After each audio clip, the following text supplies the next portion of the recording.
¿Qué tan peligroso puede ser un deporte donde un solo error de medio segundo puede destruir una vida para siempre? Desde saltos olímpicos que terminaron en tragedia hasta accidentes que cambiaron la gimnasia para siempre, estos son los fallecimientos y lesiones más aterradoras jamás registradas en este deporte. Número 5. Julissa Gómez, el salto que obligó a la gimnasia a cambiar. Era el 5 de mayo de 1988 en Tokio, Japón. Julissa Gómez, de 15 años, estaba calentando para la final de salto en la Feria Mundial del Deporte, a solo unos meses de los Juegos Olímpicos de Seúl. No era una gimnasta joven cualquiera, sino una promesa olímpica estadounidense, nacida en San Antonio, Texas, el 4 de noviembre de 1972, y considerada una de las figuras emergentes de la gimnasia estadounidense. Pero había un problema que todos los que conocían bien el deporte podían ver: el salto Yurchenko. El Yurchenko comienza con una rondada sobre el trampolín, seguida de un flick-flack sobre el potro de salto, antes de que la gimnasta se eleve en el aire. Es potente, rápido y extremadamente implacable. Si la gimnasta falla el salto o pierde la alineación, la cabeza y el cuello pueden recibir todo el impacto. Según los informes, Julissa había tenido dificultades con este salto antes de Tokio. Su técnica fue descrita como inconsistente, y su compañero Kjell Stack comentó más tarde que se notaba que no era un salto seguro para ella. Luego vino la carrera de calentamiento. Julissa corrió hacia adelante, realizó la rondada, pero su pie resbaló en el trampolín. No consiguió elevarse lo suficiente. En lugar de pasar por encima del caballo, se estrelló de cabeza contra él. El impacto le fracturó el cuello y la dejó paralizada del cuello para abajo. La tragedia se agravó aún más en el hospital. Posteriormente, se informó que la desconectaron del respirador, lo que le provocó una grave falta de oxígeno y daño cerebral. Cayó en coma y nunca se recuperó del todo. Durante 3 años, su familia la cuidó. El 8 de agosto de 1991, Julissa Gómez falleció en Houston. Tenía tan solo 18 años. Su fallecimiento se convirtió en uno de los puntos de inflexión más importantes en materia de seguridad en la historia de la gimnasia. Número 4. Elena Mukhina, la estrella soviética destruida por la presión. Era el 3 de julio de 1980, en el Palacio de Deportes de Minsk, en la Unión Soviética. Los Juegos Olímpicos de Moscú estaban a solo unas semanas, y Elena Mukhina, de 20 años, ya entrenaba con un dolor que debería haber puesto fin a su temporada mucho antes. Tan solo 2 años antes, Elena se había convertido en una de las figuras más destacadas de la gimnasia mundial. En el Campeonato Mundial de 1978 en Estrasburgo, Francia, ganó la medalla de oro en la competición individual, superando leyendas como Nadia Comaneci y Nelly Kim. Los medios soviéticos la aclamaron como el futuro de la gimnasia, un símbolo de la superioridad nacional durante la Guerra Fría. Pero tras las medallas, su salud se deterioraba. En 1979, Elena sufrió una fractura de pierna. Los expertos médicos afirman que una fractura grave como la suya suele requerir varios meses de rehabilitación para recuperar la densidad ósea, el equilibrio muscular y la estabilidad de los ligamentos. Pero según sus compañeras de equipo y entrevistas posteriores, su recuperación fue apresurada porque los funcionarios soviéticos querían que estuviera lista para los Juegos Olímpicos. Luego llegó el ejercicio que la aterrorizaba, el toma salto. El toma salto es un ejercicio de voltereta hacia atrás que consiste en un giro y 3/4 con una pirueta y media. Desde el punto de vista biomecánico, es uno de los movimientos más peligrosos jamás intentados, ya que el gimnasta aterriza a ciegas, sin poder percibir el suelo con claridad antes del impacto. El movimiento genera una enorme velocidad de rotación, y una rotación insuficiente puede hacer que la barbilla se golpee directamente contra el suelo, obligando la columna cervical a absorber una fuerza catastrófica.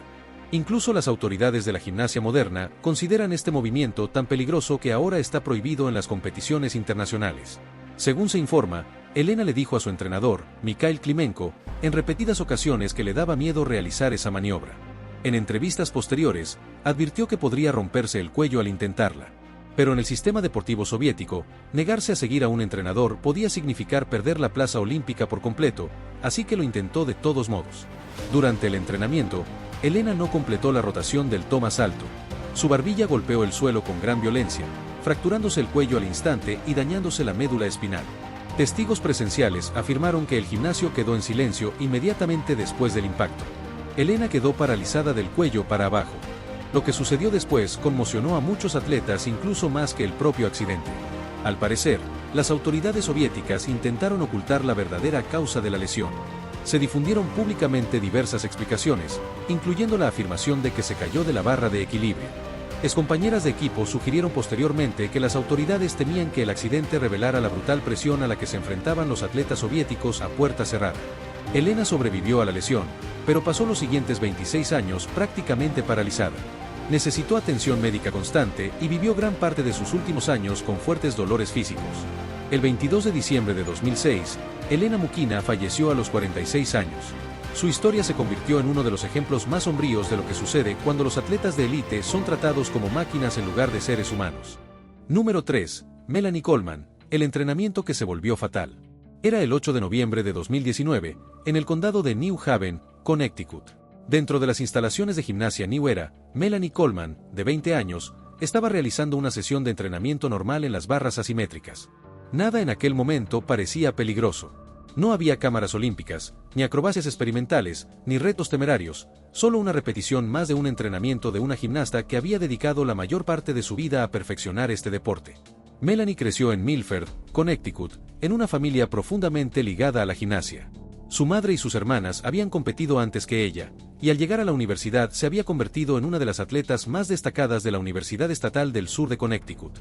A principios de ese mismo año, había recibido honores académicos All-American de la Asociación de Gimnasia Universitaria Femenina, en reconocimiento tanto a su desempeño deportivo como a sus logros académicos. Fuera de la competición, Melanie entrenaba a niños en el mismo gimnasio donde ella entrenaba. Algunos de sus alumnos tenían solo 2 o 3 años. Sus entrenadores la describían como paciente, tranquila y sumamente disciplinada. Por eso, lo que sucedió después resulta tan aterrador. Durante un entrenamiento en las barras asimétricas, Melanie perdió el agarre durante una secuencia de suelta y cayó aparatosamente sobre la colchoneta. Las lesiones en las barras asimétricas son particularmente peligrosas porque los atletas giran a gran velocidad a varios metros del suelo antes de volver a sujetarse. Según estudios de medicina deportiva publicados en el Orthopedic Journal of Sports Medicine, las lesiones de columna en gimnasia son poco comunes, pero desproporcionadamente graves cuando ocurren, especialmente durante las salidas aéreas y las transiciones de suelta. Los testigos se percataron de inmediato de la gravedad de la caída. Los paramédicos trasladaron rápidamente a Melanie al hospital Yale New Haven, donde los médicos descubrieron una grave lesión en la médula espinal cervical. Un traumatismo en la columna cervical es especialmente mortal porque la médula espinal superior controla la respiración, la regulación cardíaca y el movimiento de la mayor parte del cuerpo. Incluso un ligero desplazamiento de las vértebras puede causar daño neurológico irreversible. A pesar del tratamiento de urgencia, Melanie falleció 2 días después, el 10 de noviembre de 2019. Tenía tan solo 20 años. Su entrenador de toda la vida, Thomas Alberti, declaró posteriormente que no podía comprender cómo se había producido semejante tragedia durante lo que debería haber sido una sesión de entrenamiento rutinaria. Número 2. Christy Henrich, la estrella de la gimnasia que falleció. Fue el 26 de julio de 1994 en Kansas City, Missouri, cuando Christy Henrich, de 22 años, falleció tras años de anorexia nerviosa severa e insuficiencia orgánica. A diferencia de otras tragedias en la historia de la gimnasia, la muerte de Christy no ocurrió en un solo segundo de violencia. Ocurrió de forma lenta y dolorosa, y en muchos sentidos, eso lo hizo aún más espantoso. Christy nació el 18 de julio de 1972 y, en su adolescencia, ya se había convertido en una de las gimnastas más prometedoras de Estados Unidos. Con tan solo 1,47 metros de estatura, era conocida por sus elegantes rutinas en barras asimétricas y sus explosivas actuaciones en la viga de equilibrio. Para 1988, ya formaba parte del equipo nacional de Estados Unidos y competía internacionalmente contra algunas de las mejores gimnastas del mundo. Sus entrenadores creían que tenía muchas posibilidades de llegar a los Juegos Olímpicos. Entonces, según se cuenta, un comentario lo cambió todo. Durante el Campeonato Mundial de 1988 en Budapest, un juez supuestamente le dijo a Christy que necesitaba bajar de peso si quería formar parte del equipo olímpico. En ese momento, pesaba alrededor de 43 kilos, un peso ya de por sí muy bajo para su estatura y la intensidad de su entrenamiento. Sin embargo, la cultura de la gimnasia durante la década de 1980 estaba obsesionada con la delgadez. Comenzó a restringir severamente su ingesta de alimentos mientras continuaba con un entrenamiento diario intenso. Amigos y entrenadores describieron posteriormente cómo se volvía cada vez más retraída y obsesionada con perder más peso. Su cuerpo comenzó a fallar lentamente. Según los informes, para 1990 su peso había descendido a tan solo 47 libras. En esa etapa, el cuerpo humano entra en un estado de inanición catastrófica. El músculo cardíaco se debilita. La densidad ósea se desploma. La producción de hormonas falla.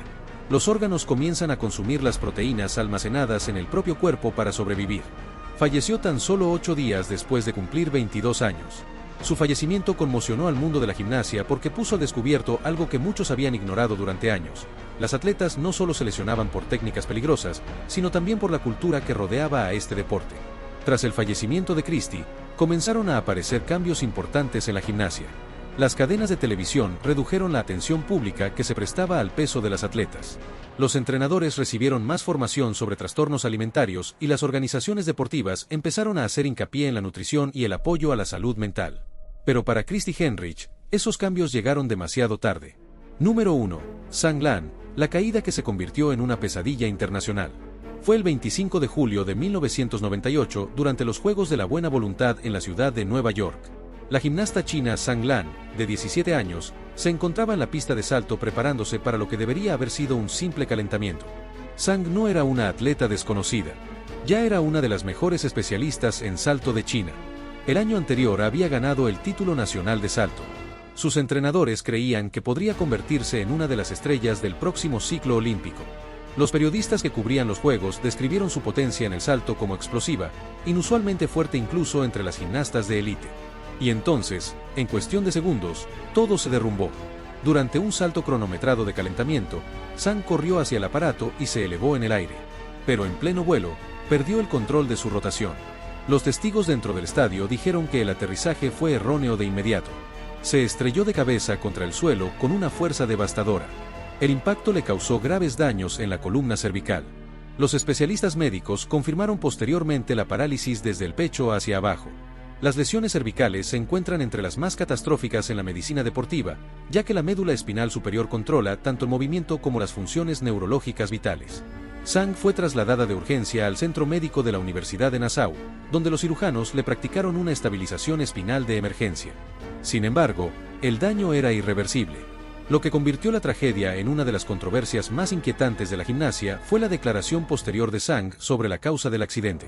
Según Zhang, un entrenador de otra delegación había retirado una colchoneta de seguridad cerca de la zona de salto momentos antes de su intento, sin avisarle ni a ella ni a su equipo. Creía que la falta de protección contribuyó directamente a la gravedad del accidente. Sin embargo, al parecer, los oficiales desmintieron su versión de los hechos, y la confusión en torno al accidente se extendió rápidamente por los medios internacionales. Pero la pesadilla no terminó tras la lesión. Durante su recuperación en Estados Unidos, Zhang se alojó con los cuidadores chino-estadounidenses KS Liu y Jina Wu, quienes inicialmente se presentaron como personas que la apoyaban en su rehabilitación. Años después, Zhang los acusó de controlar sus finanzas, aislarla de la comunicación y manipular su imagen pública mientras ella seguía siendo físicamente vulnerable. La parálisis la obligó a someterse a años de terapia de rehabilitación, tratamiento del dolor crónico y movilidad reducida. Sin embargo, a pesar de todo, China la presentó públicamente como un símbolo de resiliencia. Incluso participó en el relevo de la antorcha olímpica de Pekín 2008. Pero tras la imagen pública se escondía una verdad más oscura. La historia de Zhang Lan se volvió aterradora no solo por la caída en sí, sino porque reveló la rapidez con la que una atleta puede quedar atrapada entre instituciones, política, demandas y personas que luchan por el control, mientras su propia vida queda destruida para siempre. Nos vemos en el siguiente video.